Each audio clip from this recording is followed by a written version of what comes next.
This is an American air base in East Anglia, on the east coast of England. One of many such bases from which American fighter planes swarmed up into battle against the German Air Force.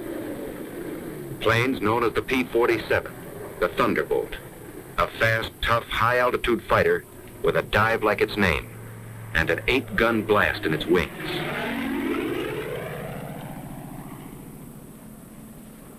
The Lightning, the P-38, master of the air in many theaters of war with its long range and concentrated firepower.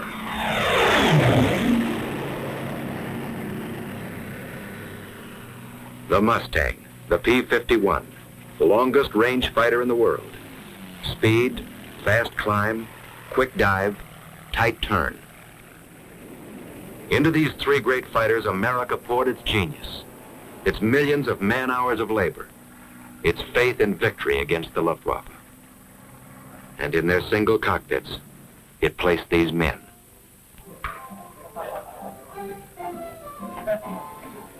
Relaxing now, but not for long. At headquarters, 8th Air Force, General Doolittle is discussing fighter protection. The 8th Fighter Command will give fighter cover to targets and back from the targets. It's desirable that we peel off as many fighters as possible to come down east of the Ruhr and strafe ground targets. The bomber plan, timing, altitudes, strength, course, and targets reached the Combat Operations Room at Headquarters, 8th Fighter Command, Major General Kepner commanding. A field order goes out. 62nd Group P-47s will escort heavy bombers over enemy coast through target to limit of endurance. The machinery is set in motion. Now comes the briefing for the mission, and everybody present. These Thunderbolt pilots are veterans of many missions, so the colonel gives them only the essentials. They are to escort the bombers to a target about 40 miles east of Mannheim, and then proceed to the strafing of airdromes north of Frankfurt. They're given times of takeoff, rendezvous, escort, strafing. The pilots make notes on the backs or palms of their left hands. Intelligence warns them that they may expect considerable enemy opposition today. The Germans have brought in some 100 single-engine fighters. On the field, planes warm up. It's takeoff time for the Thunderbolts.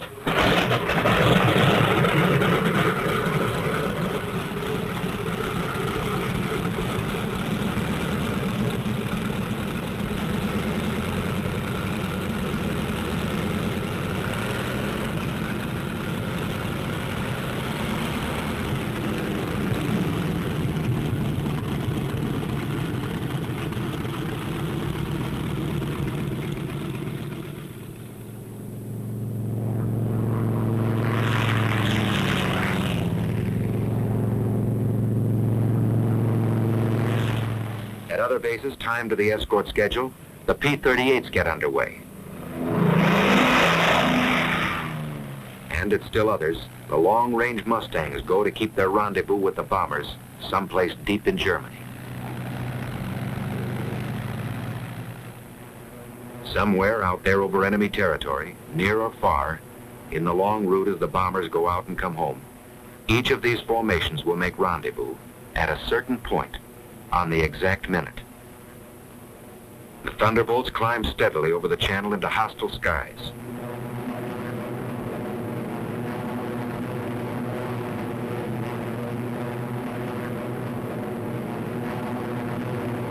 Close to rendezvous. And in the distance are the bombers. Advanced formations of an armada perhaps 100 miles long. The Thunderbolts maneuver for their escort position.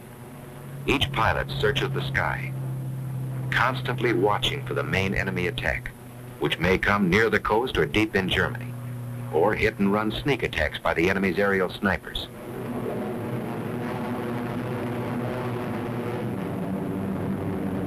And then, at another rendezvous point, comes a group of Mustangs to relieve the Thunderbolts. This is Red Leader. Okay, men, it's time to break escort. Mustangs coming in at 8 o'clock. The Thunderbolts break escort. They head for home, watching for every possible strafing target on the way. The Mustangs, far in the distance, sweep the surrounding sky as they come in to take the places held by the Thunderbolts. One of the most important features of long-range fighter escort is this relay system. Because of the differences in bomber speeds and the need of much weaving, fighters used up their gas. Thus, the same group of fighters could remain with the bombers only 25 to 40 minutes out of a 6 or 8 hour mission, going and coming. And 1,000 fighters might be needed to keep anything from 40 to 100 on the job at all times. While the enemy could strike with 250 at any point he selected, our fighter groups had to relieve at rendezvous points all along the route. But on the German side, the Luftwaffe was forewarned an hour and a half in advance, even as our bombers gained altitude over England. This captured German film shows how quickly their 109s and Focke-Wulf 190s got into action after a warning. They had plenty of time to mass their fighters at a chosen point of attack and to outnumber our escort at anything from 2 to 1 to 10 to 1. They were as grimly determined to stop our great daylight thrusts into their industrial heart as our bombers and fighters were resolved to press them home.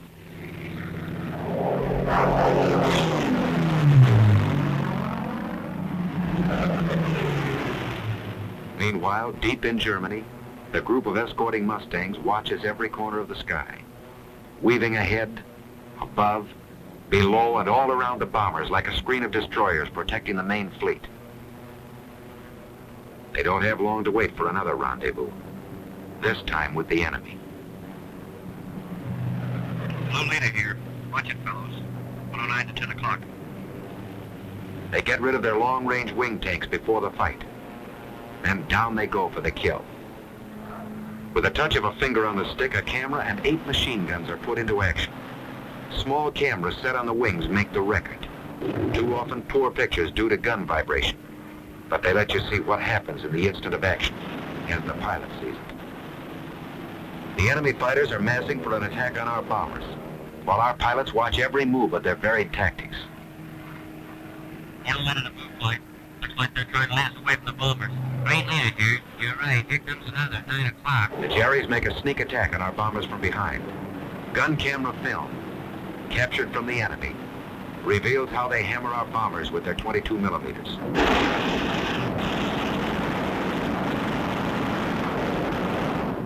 A B-17 catches fire and goes down in flames. This one had half his tail shot off, but is still going ahead.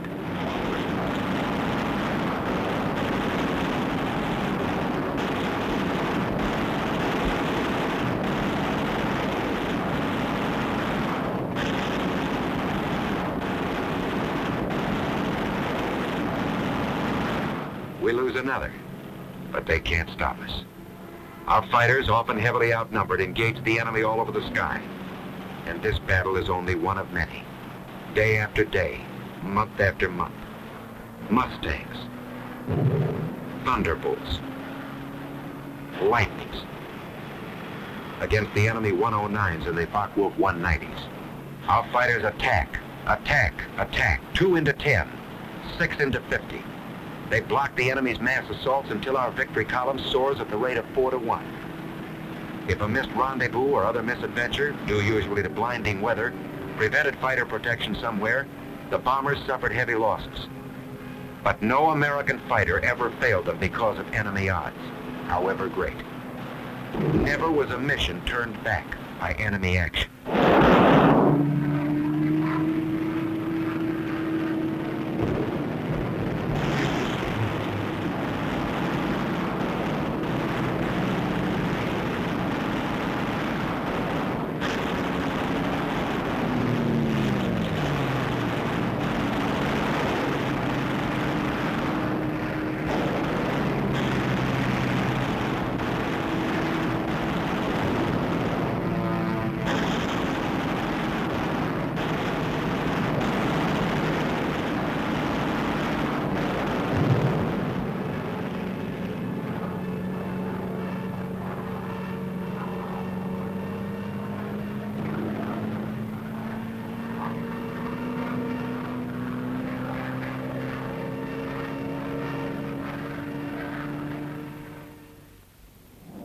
Our ever-increasing fleets of fortresses and liberators pressed onto their targets and dropped their loads.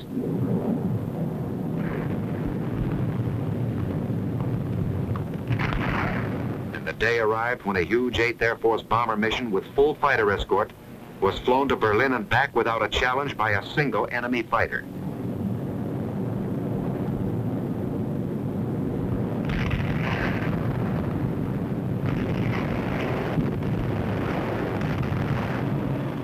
But before that eventful day, the Thunderbolts, Lightnings, and Mustangs had another mission to perform.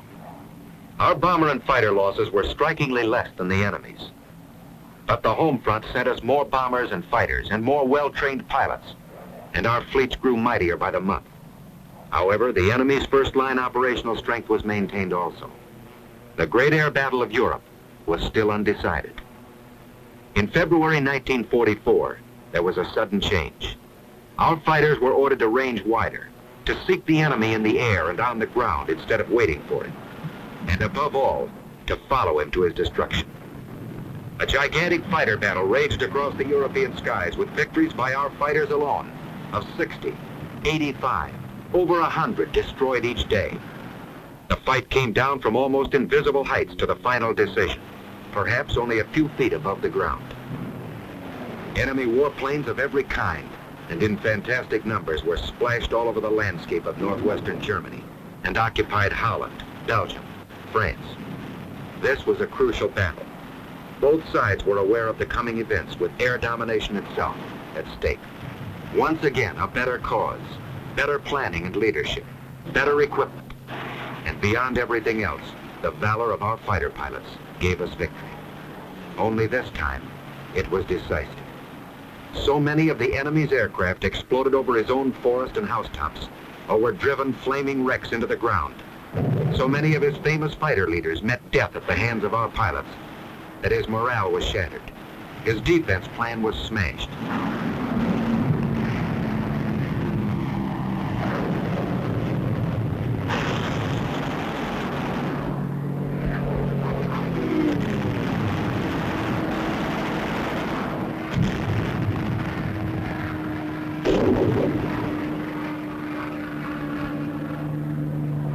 Quickly, our fighters seized their opportunity.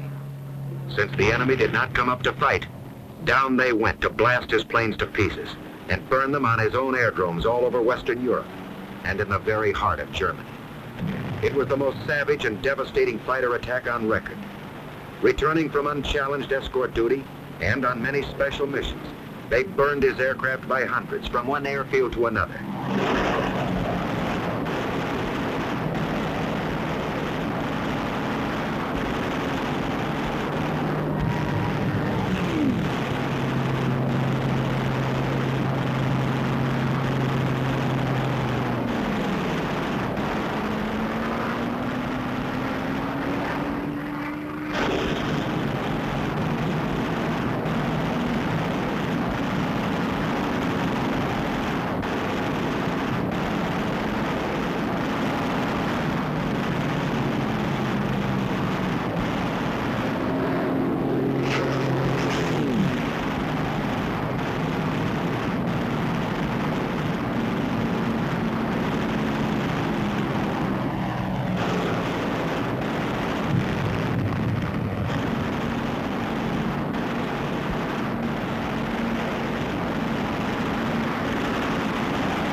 Intense enemy flak, sheets of machine gun fire from flak towers and ground installations caused us heavy losses.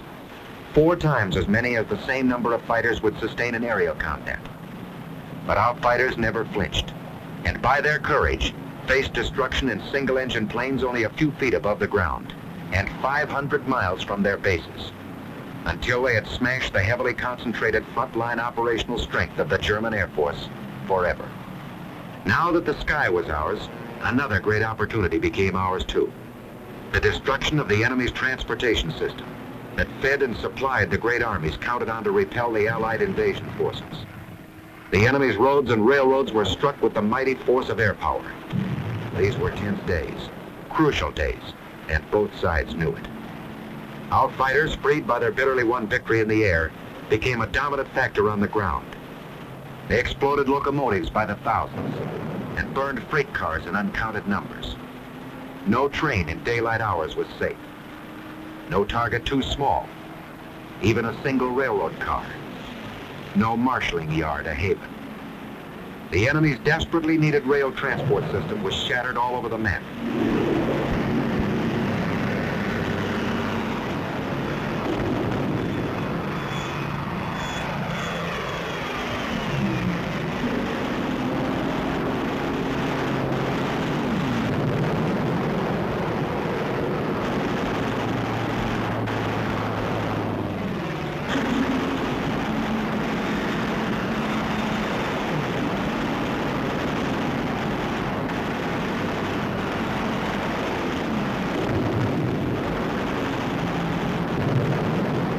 They attacked his barges.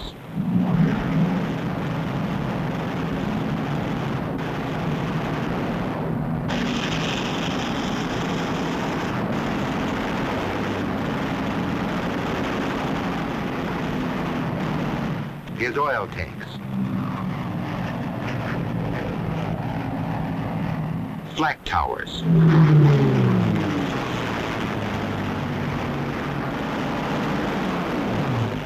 Radio and radar stations.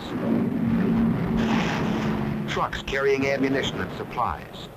Staff cars carrying high German officials. This one might have been Rommel.